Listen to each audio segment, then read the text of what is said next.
Join me, Mark Windows, for Windows on the World live every Sunday 9 to 11 p.m. GMT. Check out our archive and programme stream at windowsontheworld.net.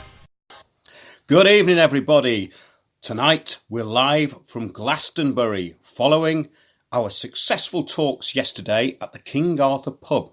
What an interesting bunch of people, and a lot of energy was put into the talks and a lot of information exchanged. I'm actually here with Sandy Adams, who was, of course, one of our speakers. What did you think of yesterday, Sandy? It was a real success. I'm really pleased with it. We had people from all over the country had bothered to come down and listen, and they were a fantastic audience who we had a lot of input in the Q&A. A very, very switched on bunch, didn't you think? Yeah, I really like that Q&A bit because lots of things come up, and that's where you start joining the dots, and that's why it's really called The Bigger Picture, because all of the information that comes into me actually confirms and backs up what we're saying, which is very powerful because that also gives you an argument which cannot be refuted. And this is the big thing at the moment, that people have not got an argument. They'll come up with basically their opinions and beliefs, but we don't have much in the way of facts when people are trying to oppose what we're saying, which is a good thing. And the people who came along yesterday, even the people who weren't really aware of what Windows on the World had been doing, or even the information, were coming up to me afterwards and saying, yeah, well, I kind of knew all this stuff anyway, but this is kind of joining the dots and I'll look into it a bit more. So that's why it's worth coming along to the talks. And of course, the amount of information that goes into the talks is kind of immense. So people walk out with a lot of information. But the thing is about it is that then you can go and do your own research. And that's what we actually recommend everybody does. Don't take our word for anything we say. Go and look at it yourself, and then you could be able to come back and say, yes, it's true, and I'm armed with the facts. That's important, isn't it? Oh, absolutely. And that's exactly what I said at the beginning of my talk. It was, we're here to help you join the dots. And, you don't have to believe anything we say. But it is about joining the dots because the subject is so vast. And so many people, they don't put it all together because it is one massive agenda, but it's got various branches that don't necessarily appear on the surface to be related, but actually you dig deep and they are. That's the whole point, yeah, of calling it the bigger picture. I mean, when I started looking into this stuff years ago, I've always wanted to be able to encompass it all. I mean, I remember reading books by researchers such as David Icke, but pre that, there was so many people putting this together.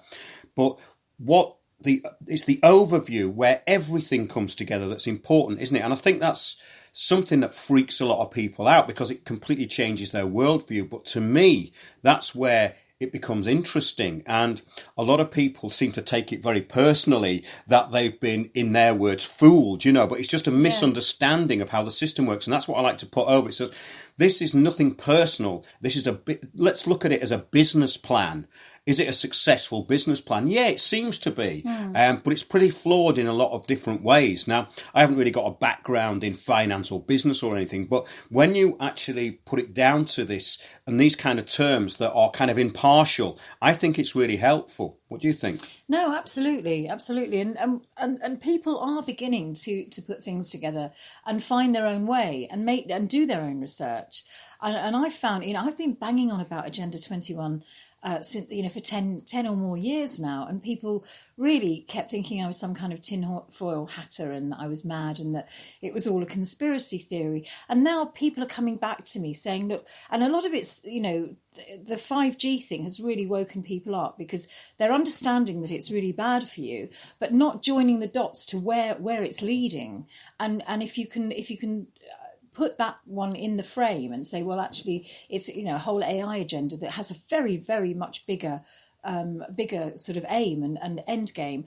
People are now thinking, oh my God, now I know what you're talking about. Well, that's it. I think that putting all that together, that 5G thing has actually brought things into perspective, I think. Yeah. And because it's untested technology, it's completely unknown. But what people have been saying to me, even people who really do know what they're talking about, they're saying that, yeah, it is very dangerous. And I think this is actually bringing a lot more people on board with looking at the other stuff. So in other words, 5G is a bit of a dot connector, isn't it? It is. Because people are wondering, well, why would they bring in a technology that's actually very harmful to us? Surely that can't happen. And they're beginning to realise that actually maybe maybe there is a sort of an agenda that doesn't have their best interests at heart. And I think that's the most worrying thing for people is it's a bit like, realising that your parents are axe murderers. You've got to come to terms with the fact that actually there are bodies of people who don't actually have our best interests at heart, and we have to know that, understand it, and decide what to do about it. Yeah, I bring this up in my talk, and it's called the public interest, and a lot of people think that their interests are what the public interest is all about. Well, the public interest is merely a term and an agenda, which judges use especially to actually shut down things that are not in the public interest, which is... Now, the dog obviously doesn't agree with me. Now, this is the first time that Louis has not agreed with anything I've said all day. I'm really quite disturbed about this. In fact, I think he might be a bit of a... Is he an infiltrator? I think he is. I think that dog's an infiltrator. He's a bit subversive, isn't he? Yeah, I'm really, really disappointed that he'd do that on air, because we've been getting on great today. And... he's been offering his paw and all the rest of it. So, yeah, well, what are the chances of being live on air and this happening? So, ladies and gentlemen, you can tell it's actually live. And, yes, we're at a secret location somewhere in Glastonbury. But, yeah, I was talking about the public interest. The public interest is a really interesting concept because what it's actually about is judges will say something's not in the public interest. Well, the reason they say that is it's not in the public's interest for them to know about it. And that's the important thing here. In other words, if something's not in the public interest, then it might be that it's going to destabilise society, and that's not in the public interest. So, in other words, for people to know that the society doesn't work the way they think it does, it's not in their public interest to know that. It's not in the public's interest to know that the police are involved in crime farming, for instance. It's not in the public's interest for them to know that the police have been no-criming up to 24,000 crimes in Kent and basically failing to investigate 16,000 crimes in the West Midlands. It's not in the public interest for them to know that.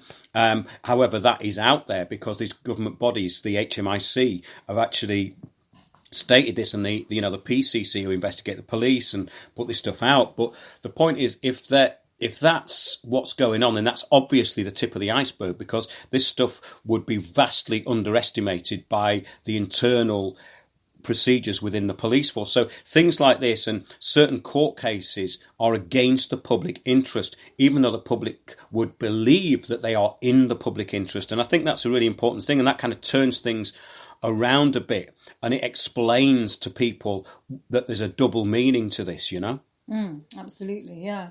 I mean, it is a whole sort of legal thing, isn't it? This public interest thing, where it's some things are withheld from us because it's not in the public interest for us to know about them, and that is quite worrying, actually. And I think that this is all bubbling up with the 5G because the telecoms people seem to be making all the money on it, and they are, really they're ruthless. They just want to make money out of it. And and unfortunately, there's so many people with fingers in the trough or noses in the trough and fingers in pies that they're all bought and paid for because they've got investments in it.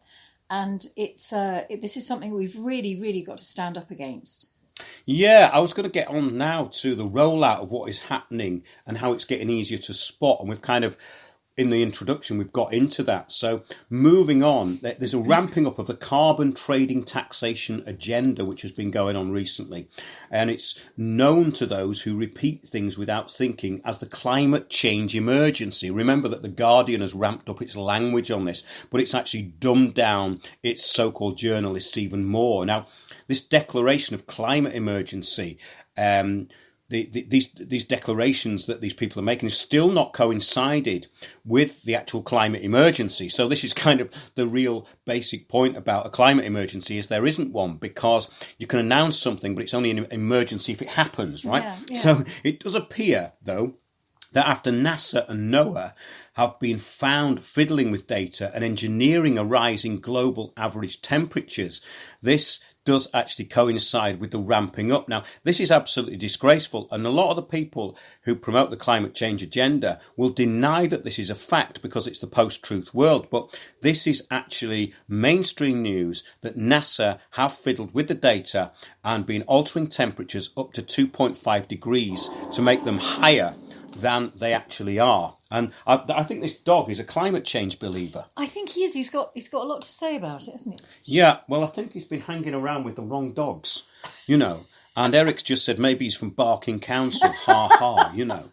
But there are many subversives even in Somerset. So moving swiftly on. So to coincide with the UN business plan of taxation for all due to global warming, that they are genuinely concerned about something which could quite literally start a real emergency. Now, the thing is about this, that NASA are rightly concerned that the world could be hit by a comet or asteroid which would wipe out pretty much everything if it collided with the Earth. Now, this would be a real climate emergency, wouldn't it, It certainly would. And the 12,800 years ago, it is believed that a comet collided with the Earth. But according to researchers, data suggests that the disaster did happen when Earth collided with fragments of a disintegrating comet that was roughly 62 miles in diameter.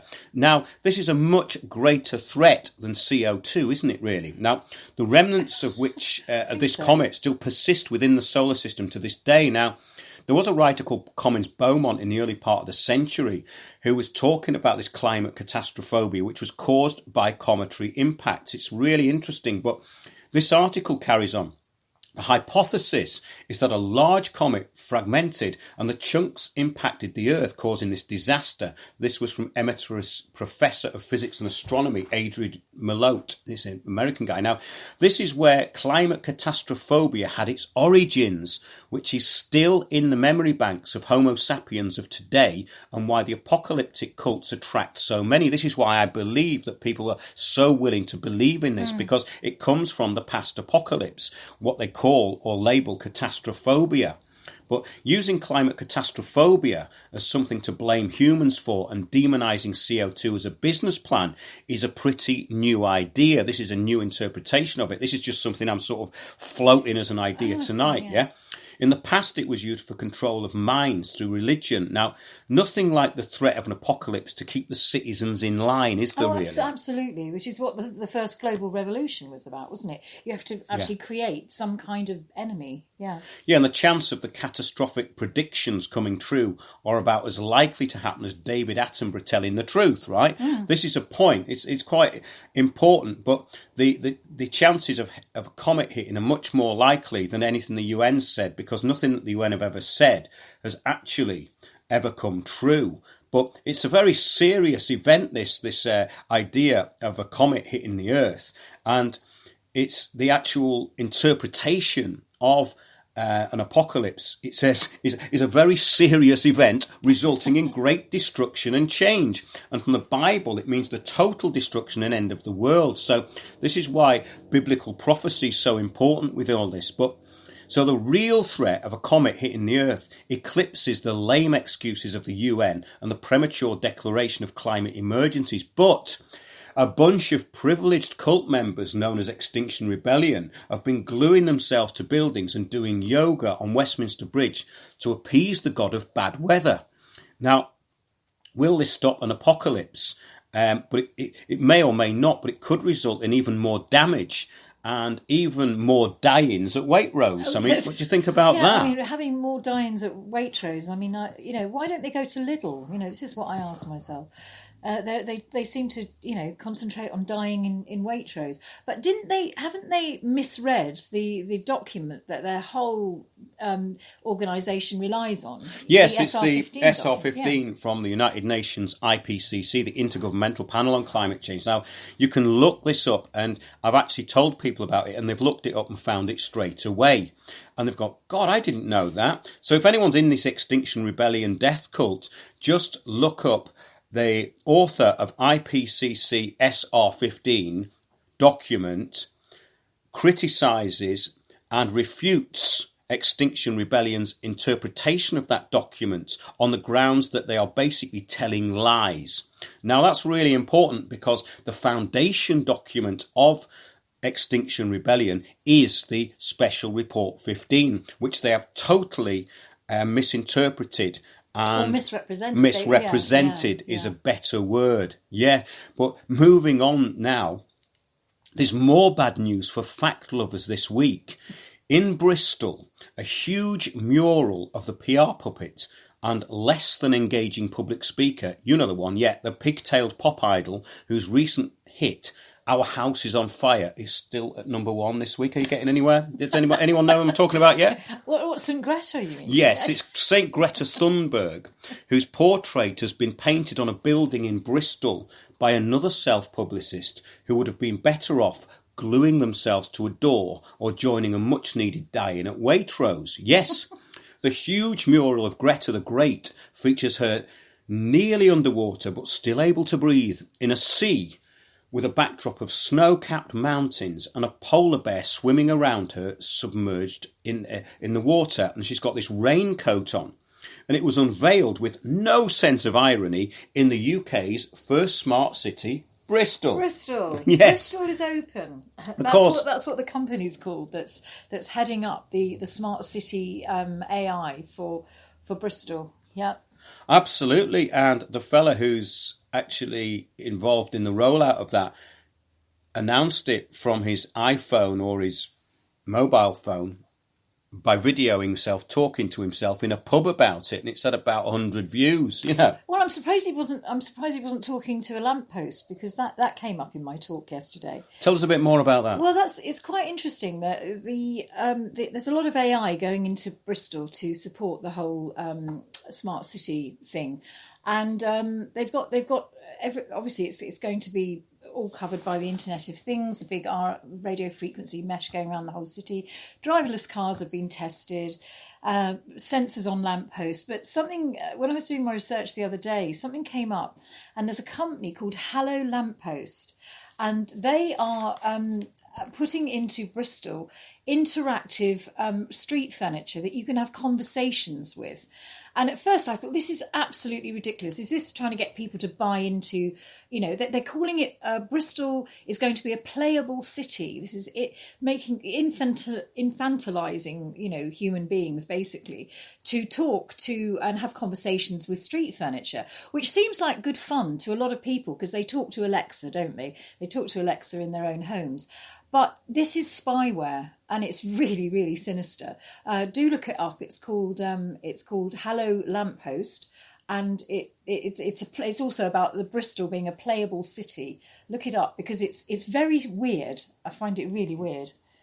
Don't you, Mark? I mean, I'm just thinking of that old George Formby song. You'd probably get arrested if you sung that near a lamppost. I'm leaning on a lamppost at the corner of the street. In case a certain little lady goes by. He plays it with a ukulele. Yeah, you'd get done for stalking now, wouldn't you? You would. and the weird thing is that the lamppost would sing along with you, I think. This is the weird bit, yeah. Yeah, well, it was announced in Waltham Forest years ago about lampposts that would be listening. And it's all put out there as a good thing. Yeah. And you think, well, why would anyone even consider it was a good thing? This is the worrying thing, but it's a bit of a reflection of the times we're in. And I'll have to go back now to the UK Guardian, and it's once again excelled itself with an article from one of their stable of overprivileged scribblers who are unable to research or think for themselves, just for a change. This one's called Sonia Soda, and she announces, sin taxes on meat or flying won't change a climate hypocrite like me. Rationing might. So, Sonia, you are this week's useless eater and win the Climatard Award for deep state idiocy and usefulness to the World Bank. Now, the scribbler states in her article, Only radical solutions will make us reduce our carbon footprints and help the planet. Meat production accounts for more greenhouse gas emissions than all the world's cars, ships, trains and planes. A favourite sport of the anti-green lobby, she continues, is hunting out the climate hypocrites. It's Emma Thompson's lifestyle that has most recently been the subject of frenzied scrutiny after the actress addressed the Extinction Rebellion protests in London a few weeks ago. Emma Thompson, the first-class hypocrite, blared one tabloid headline last month after she was spotted dining on beef carpaccio while flying first class to New York. So, well, let's take apart this statement from the Greta Thunberg school of critical thinking, right? Firstly, Emma Thompson is not a hypocrite. She's a narcissistic, show business, shallow-thinking, publicity-seeking self-publicist who will latch onto anything which brings her publicity.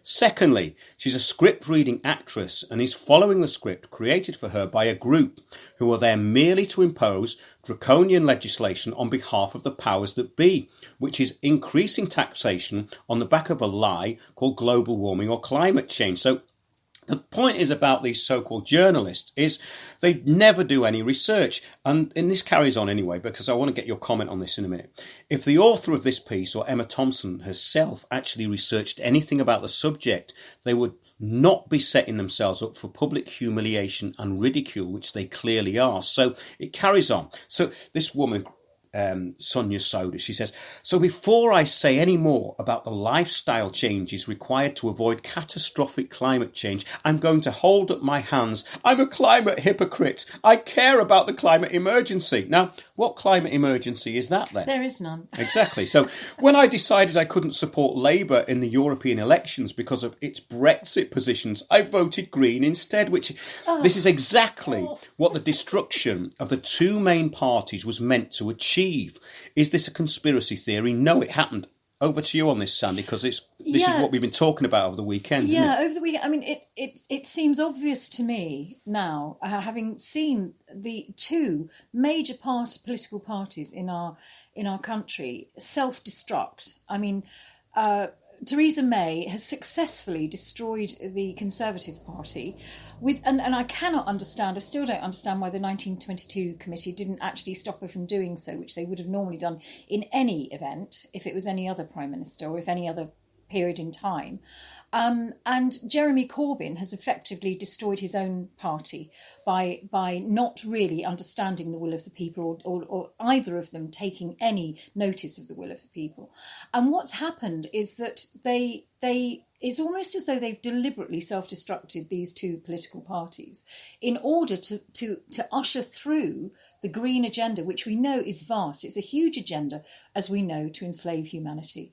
And the entire world, every resource on our planet, and this is and with Greta Thunberg and the rise of Extinction Rebellion in the last 6 months, year, whatever it is. I mean, to be honest, it's been the last 6 months. It's really ramped up, and it didn't happen. You know, the Greens didn't actually win the European election because Farage derailed it, but. It happened in Germany. Their two political parties have gone down, their major political parties have gone down, and the Greens did get the European vote, the European election. So it seems, well, Mark agrees that it's almost as though this is actually been constructed, and it's obvious now, isn't it? Well, yeah, you have to look at who benefits, and the Green Party benefited. Yeah. Now, why would a party which wants to remain in power let Theresa May do what she did, and why would she do it if she was in power?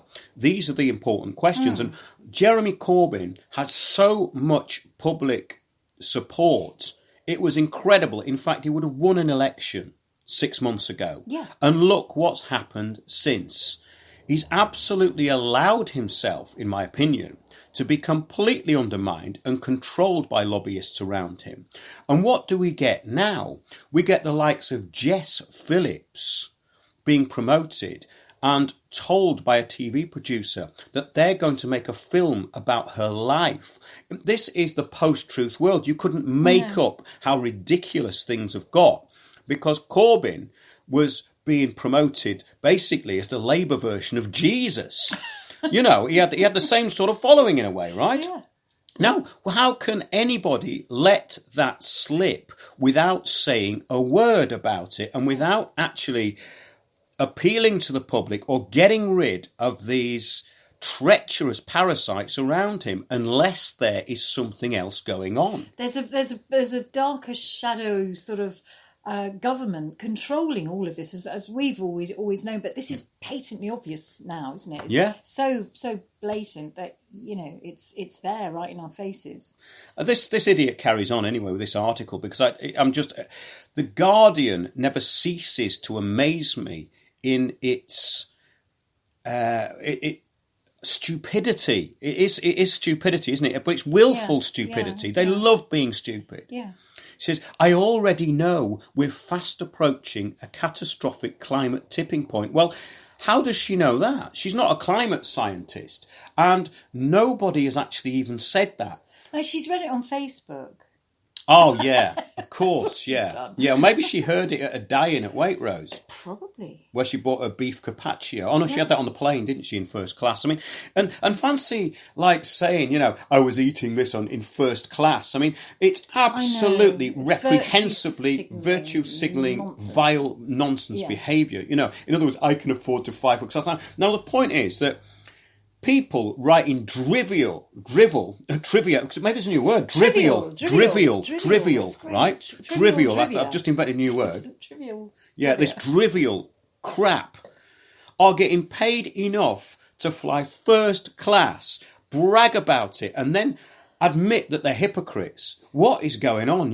I mean, every time I pick up that newspaper, I do it because I can't believe how far humanity has sunk. And if there is an apocalypse, then I hope these people are going to feel the wrath of the gods first. Yes. They do deserve it, don't they? Yes, they do. They do. Whereas, honest journalists like us, people putting their heart and soul into the good of humanity, we're getting nothing, are we? But bloody barking dogs, We don't even get paid, Mark. Well, there is that as well, I suppose, We don't get any money. But it's hilarious. But anyone calling themselves a journalist and stating, I know, before repeating an assumption which is not based on evidence or their own investigation should actually be sacked on the spot. But in the new post-truth business plan, in the new post-truth world, this business plan basically needs as many of these classic useful idiots as possible before it falls apart and the gravy train is no more. But she carries on, because I can't believe that anybody would write this.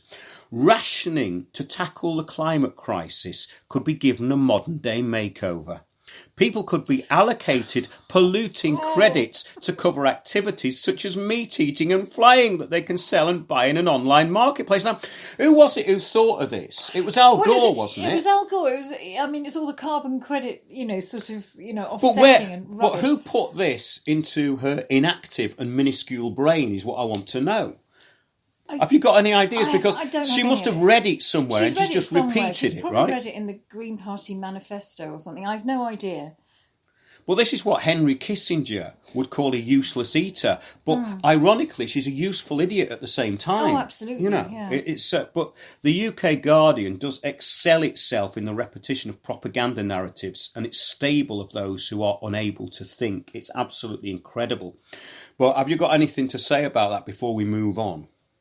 Well, it's ridiculous. I mean, offsetting is a ridiculous notion anyway, because you can never work it out, and it's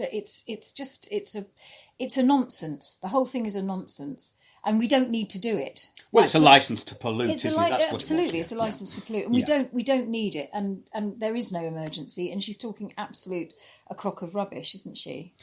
I know, but it's just that they keep doing it, I mean, every day, the UK Guardian, this is this newspaper in Britain, or so-called newspaper, which is meant to be dying, it keeps begging for money, but it never dies. I mean, people think, how long is it going to struggle on, I wish it would die. Like, maybe it needs to go to Waitrose. It needs to die because they as you say, they're coming out with all this drivel, and these people... I mean, for a journalist, it's so unintelligent. It's really unintelligent. Well, it's not journalism, isn't it? Because, I mean, I did a journalism course years ago, And the first thing that they taught you was how to write news. None of them know how to write news. No. They only write what they're repeating as opinion pieces and what they Yeah. believe and feel. And it's a lot of there's a lot of feelings in it, and because they a lot of it is passionate, stuff that they believe in, but it's not actually factual. Well, in her case, she doesn't passionately believe in it enough to carry out. No. But she's basically saying, very well, shallow.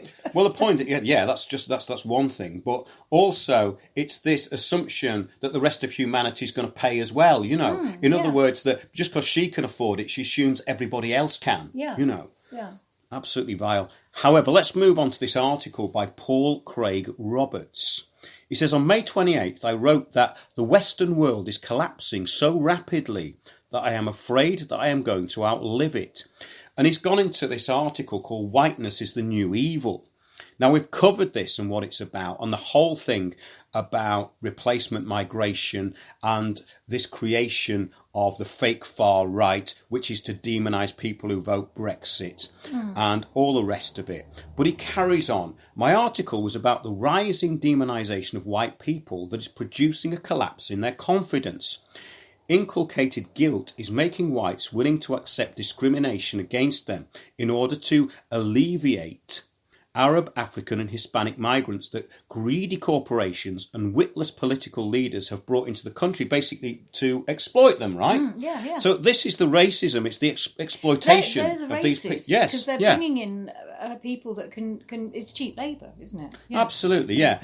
And it lowers the standard of living for everybody, It's awful. Yeah. Yeah. The identity politics, he carries on, of the Democratic Party works to the advantage of darker-skinned migrants who present themselves as the victims of the white-faced victimised. Now, this is where the inverse racism comes in, isn't it? Absolutely, yeah. It says, just as Jews discovered the advantage of infecting Gentiles with guilt, so the Arabs, Africans and Hispanics have done the same. Well, I think the Democratic Party in America is really guilty of this. And it's basically this form of racism that they have brought into the United States of America.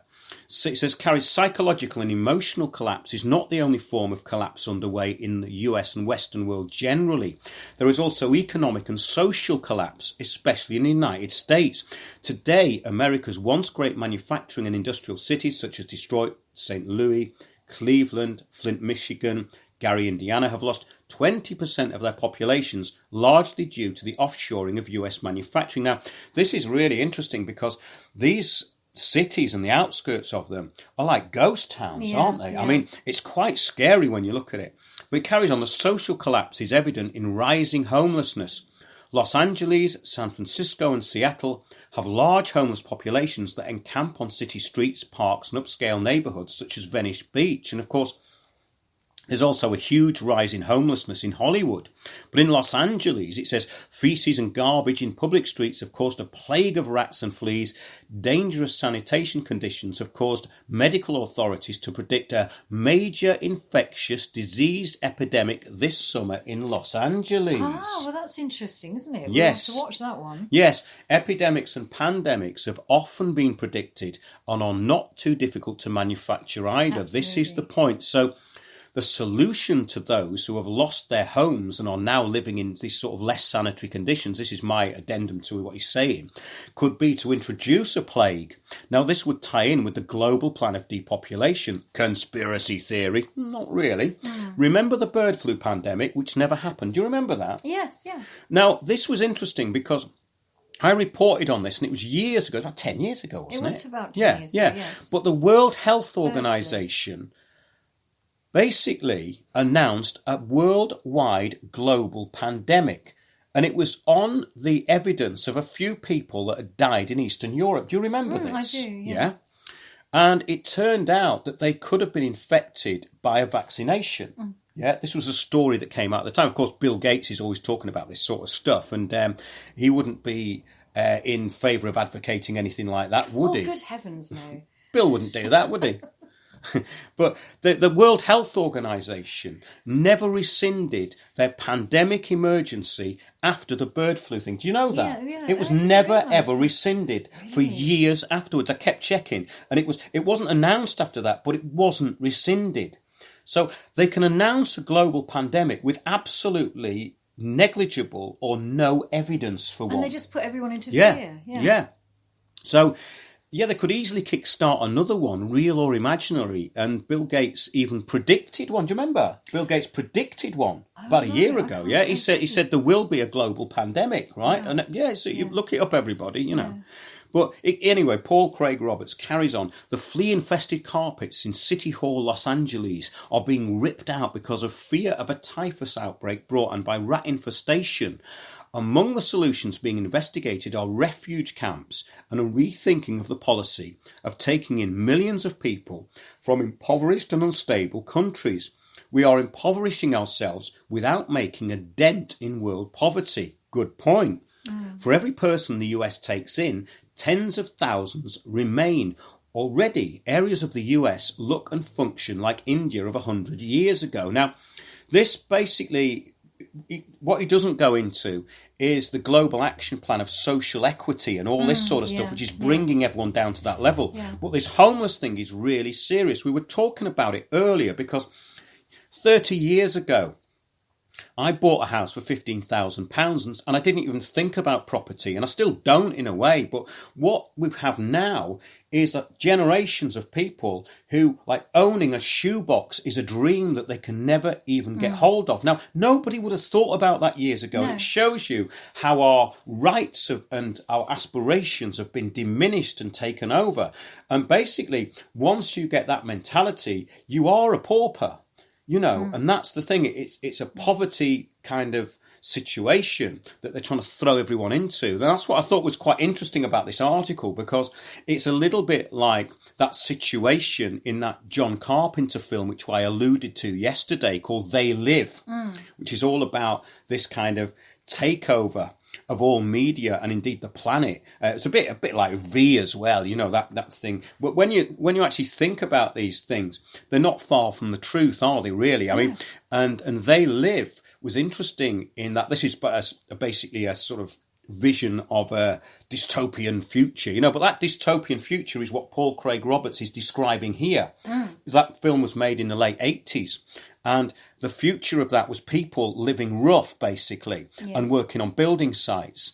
And this is the sort of thing that you see in these kind of modern cities like Dubai, which are basically using slave labour, So you've got they're building these huge glass skyscrapers and these people in these corrugated iron huts, basically. Being treated very badly. That's right, and being imported from India. And all sorts of awful things. Yeah, that's why I thought I'd bring up that comparison, because although the article it's not, in my view, kind of complete with what he's saying, it's a really interesting kind of thing about what's actually going on, because this is a global thing. And what's so insidious about the global action plan is that it's sold to you as equality for everyone, and it's not. The money is clearly going to the top, the 1%, and it's actually creating poverty for all everywhere else.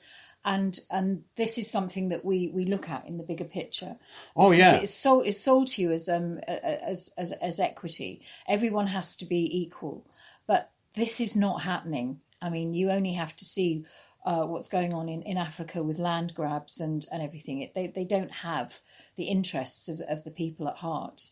No, and this ties into another thing I was reading this week. Basically, we're going to start seeing the privatisation of the Himalayas. This is another thing. Yeah, you read that today, didn't you? Yeah, and there was another article. They're basically saying too many people are leaving too much rubbish on Everest. And, these are the sort of stories that start cropping up before they close things off. And for those out there who think this is a conspiracy theory, book one of our talks and come along and listen to it and question us on all of the evidence, because this is what it's all about. I like to be questioned on this stuff. What I don't like, though, is people who bring their opinions and beliefs and basically start a non-argument. An argument is a legal debate, isn't it? It's like, well, whose facts are right here?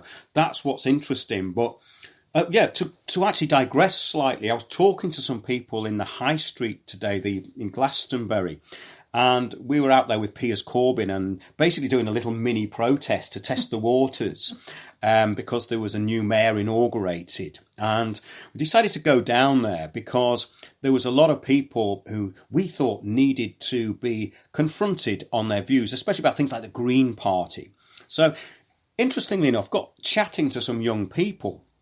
And they were very, very interested in what I had to say. In other words, when you can actually put across the facts to them about so-called regeneration, about what the green agenda is really about, in a few words, they start listening. And they go, oh, thanks for that. And most people actually were of that opinion that we met. Yeah. There was no radical people shouting us down. I mean, there was a few people who came along who were having a go at people within Glastonbury Council, which is fair enough. That's their right to do that. Everybody has a right to do that. And we now hear that some of these councillors are reporting people for harassment because they've been criticised. Now, these are not the sort of people who should be in public office. If you're in public office, you expect criticism. I get criticism all the time, and I get attacked by people who have no argument against me and basically slander me, libel me, and I have no recourse. Now, if I was in public office, I would be getting the same, if not worse. And I would relish it because that's where you win your argument, right? Absolutely, yeah. And they shouldn't be in public office if they can't listen to the other side, you know. No, it's the cult of victim status. Exactly. You know, it's the Jess Phillips thing. I'm the victim and I'm going to support victims, you know. Yeah. I mean, the thing is also that through the show, people come to me and they have the most horrific stories. And they've gone to these MPs and these people in government and basically say, yes, yeah, very interested. As soon as they realise that it involves the massive corruption that's underneath everything, which they're part of, they basically stop responding. And this is the thing, we cannot actually put any confidence in public servants at all. And this is another major thing. And we were talking about this yesterday, that these councils are not getting smaller, they're getting bigger. 4 or 5 counties becoming one council now. Look it up. The regional councils. Yes. And they're going to have regional mayors, and they'll get further and further away from the people. So you will not be able to address anything that's happening in your town because you won't even have any recourse to the people who you won't know who they are. Because they will be in regional councils and you won't be able to get hold of them and be able to ask them questions about things that are going on in your area. See, this is where I've got them in the past, is accountability, yeah? Personal liability, which is how I brought down that Grimebusters website in Waltham Forest that basically libelled people, calling them criminals because they dropped a cigarette end, allegedly.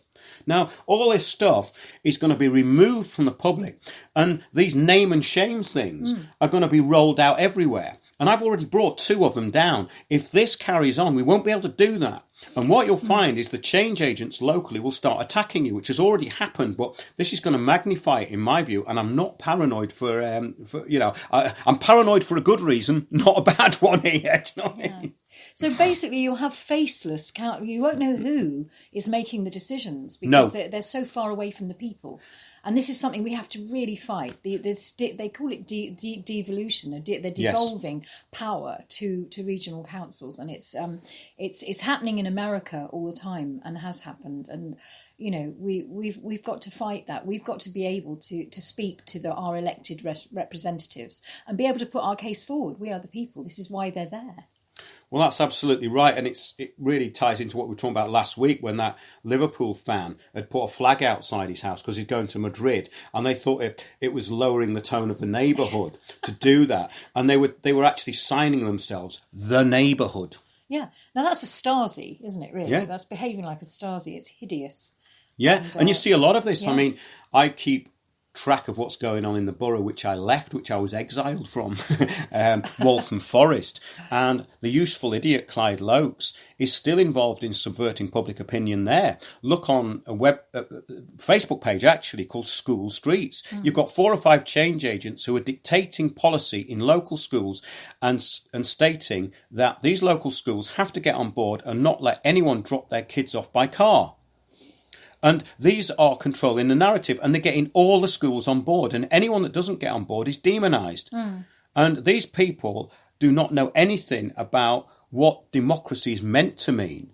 It's a bit like Saskia Kent, the change agent who took over and destroyed Occupy, when she said, this is what democracy looks like. And democracy by that time looked like 12 Marxists and a dog, plus their dragons who shouted anybody down, who actually disagreed with them. Yeah. You know, and we talk about that in the talks as well. It was funny, actually, because I was looking through old hard drives of film that I took of Occupy years ago and the consensus meetings and all the stuff that Extinction Rebellion have kind of got into into in an even more dumbed down and obvious way. So the template has actually got simpler, not more complicated. And that's what they want to do, I suppose, is make everything even more simple so that the narrative is easier to control. Yeah, and also there's a historical thing here, because there's a lot of people at the moment, because this has been going on for so long, the erosion of democracy, is people actually don't have a memory of democracy. They don't know what it looks like. They don't actually know what democracy Really is. funny point today was when the Coven of Witches came out with the new witch, the mayor of this town, Glastonbury. The witches, the people with the front with the drums who were dressed in their fancy dress costumes were quite good humoured, I have to say. But a woman who looked rather kind of a bit like a Theresa May Women's Institute kind of lady came out and said, "It's a good job for you that we live in a free country." Not for long, mate. I know, but people actually believe that. The reason they believe it is because they don't come up against what we come up against. I mean, if they have these people have to live in a bubble to believe that. Yeah. But however, they say quite interesting. Finishing off with this Paul Craig Roberts article. He says rising violence is another indicator of social collapse. Over Memorial Day weekend, 42 people were shot in Chicago. Now, Chicago has a lot of shootings anyway, doesn't it? The violent MS-13 gang, formed originally by Salvadoran and Honduran migrants, has expanded its operation from California to Long Island and is now invading the Hamptons. Residents are installing bulletproof windows, steel doors and safe rooms inside their homes for protection. Now, the reason I'm bringing this up is because in the UK, there is the so-called knife crime epidemic, right, which is frightening the public in London. Now, it would be interesting to find out if there are actually any more knife crimes than usual. Now, the way the police forces in the UK record crimes is in itself criminal, right? Yeah. It's criminal. These, like, Kent Police has been rated inadequate, this was in 2017, in recording crimes and failed to record more than 24,000 offences. Now, that's incredible, right? Yeah. And in West Midlands, it was 16,000 violent crimes were not recorded. Violent crimes, that's where there's injuries. But on the other hand, you get crime farming. So when they turn up at an incident, they will get as many defendants as possible. In other words, if you're the victim, you will end up as a defendant as well. You know, and this is, but the knife crime thing, I think, has been ramped up for public fear. Now, where it ties in with the American thing is that they're doing it on the back of postcodes, but we don't. London's not on a grid system like America, so the drug dealers there are working in their hood, their neighbourhood, right?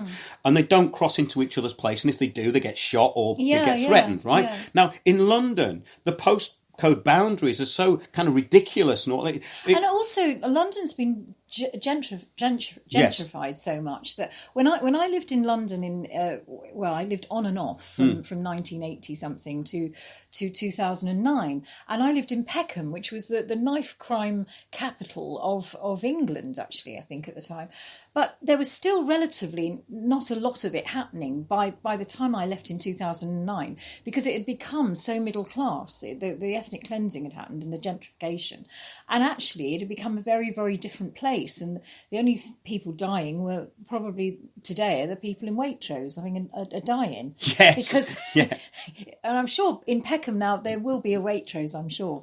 Oh, yeah. Yeah, I do remember it, actually, in the early 90s. It's getting so posh now. Yeah. It was quite rough. My friend used to live down there in Peckham, and I got the British Rail train back one night, and some kids actually set fire to the train. I mean, I shouldn't laugh, but it was just so... It was pretty bad, and I have to say, I moved from rural Kent to back to Peckham, because I lived there. I had two periods of living in Peckham, and I lived there sort of in the 1980s, then moved to Kent, and then moved back in the 90s.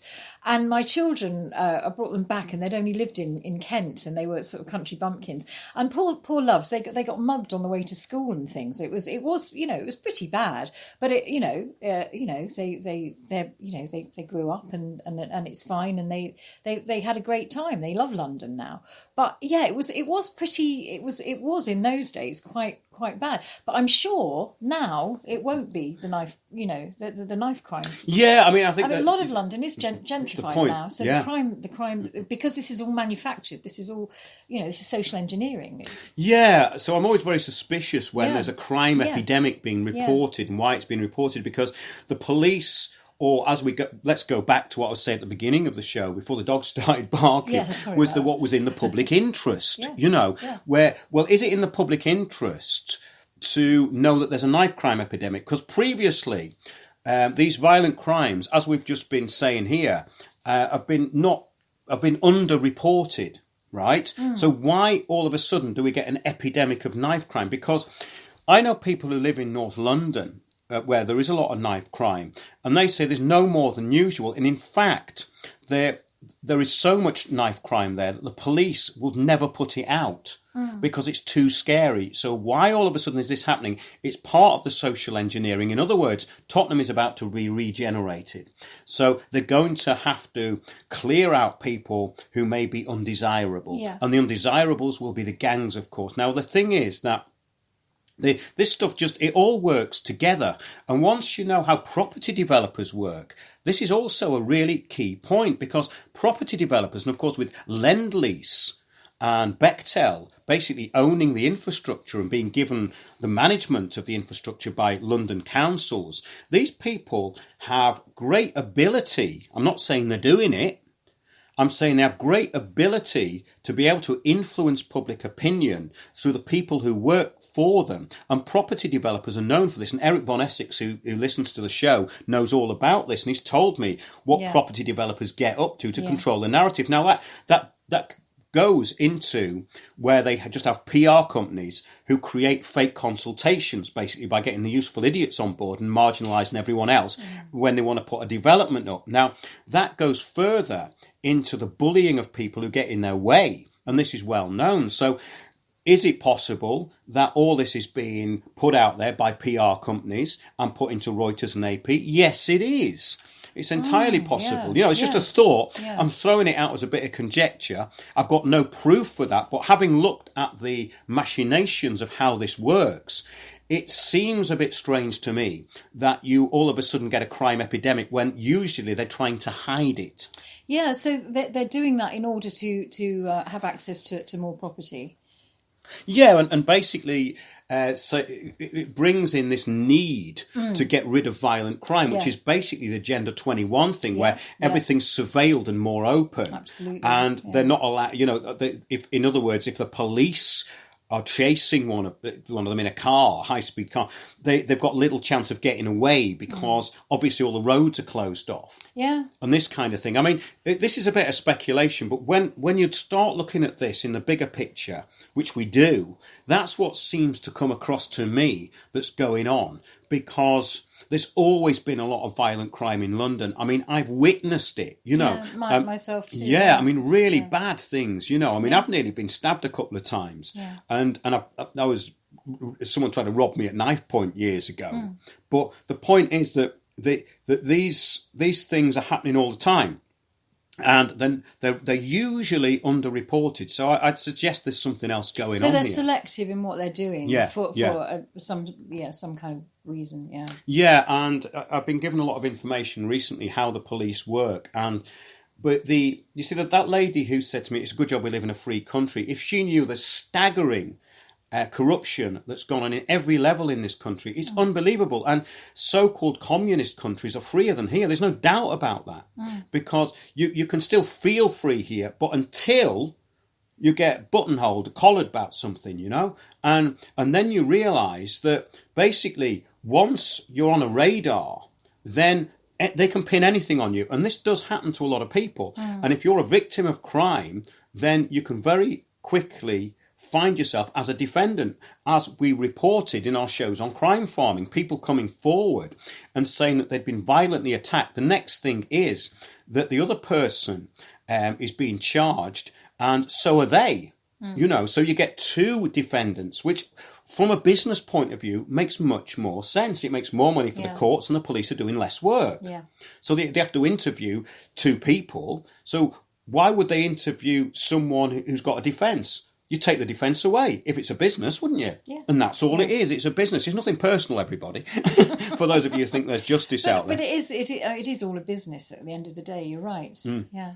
Yeah, well, that's what I've come to find, really. And so I think I have to be sceptical about everything. And a big part of the talks we do is explaining all this. And, but most of the public can make this logical connection when it's explained to them, you see. It's all about the way it's put across.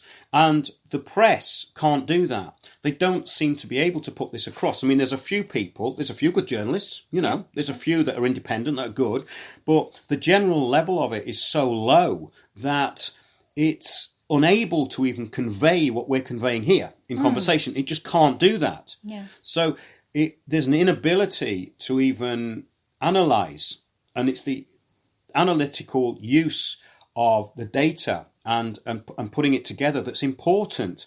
And once you start doing it, it becomes quite obvious, really, doesn't it? It really does. So, we had a very good day today, and we've got more talks coming up. And I'm really busy on this audio book and several other things that I want to bring to Windows on the World. We actually did record the talks. They were streamed, but they were basically streamed in the King Arthur kind of environment. Yeah. But we're going to put them out. Yeah. Yeah, we're going to put them out. I mean, I think you can access them at the moment on the King Arthur Facebook page, King Arthur Glastonbury Facebook page. You can access them now. I don't know how long we keep them up there for, but then we can take the link and put them out on Windows on the World. Yes, I would think that we could actually get some shortened versions of them and put them out. I mean, don't let that discourage you from booking the talks, because the talks are organic. They're changing all the time to keep up with what's going on. In fact... And it's moving fast. It's moving fast. And from Didcot, which was only a few weeks ago, I've had to rethink certain bits of it, because certain things come and go. It's almost like what we're in is a media circus, and it's fashion. A lot of this it's as shallow as fashion, isn't it? Yeah, what they talk about. What's happening? I mean, the whole collapse of two major political parties, it just happened almost overnight. And this is moving very fast, and this agenda is being pushed. And they've, if you look at the history of Agenda 21, every single goal that the United Nations have put out, that they want to have this by this time and that by this date, and all these different parts of how they want to control the entire planet. They've failed on every single goal that they've had as far as dates are concerned, and they've just pushed the agenda. Now they're really panicking and they're pushing it, which is why I believe that we've had the collapse of two major political parties to try and make way for the Greens, because the Greens are pushing the United Nations Agenda 21 2030 agenda through, the smart city agenda, everything through as quickly as they possibly can, which is what the new Green Deal is, or Green New Deal is about. So, and I talk about that in my talk as well. So we've really just got to be aware of this and oppose it as best we can from the local level, and to stop the 5G. That's a big thing.